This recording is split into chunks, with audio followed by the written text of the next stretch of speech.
تو حج کی قبولیت کی پہچان کیا ہے؟ حج کی قبولیت کی پہچان یہ ہے کہ آپ جب آئیں حج کر کے تو آپ کی زندگی میں انقلاب آ جائے، آپ کی زندگی میں تبدیلی پیدا ہو جائے۔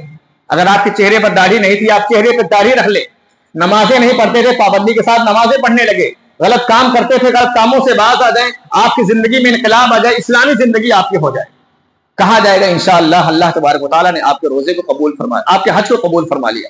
اسی طرح سے ہمارے اسلاف کہتے ہیں کہ روزے کی قبولیت کی پہچان ہے کہ انسان کی زندگی میں تبدیلی پیدا ہو جائے۔ رمضان کا روزہ مہینہ گزر جانے کے بعد دوسرے مہینوں میں آپ کی زندگی میں اس کا اثر ظاہر ہو۔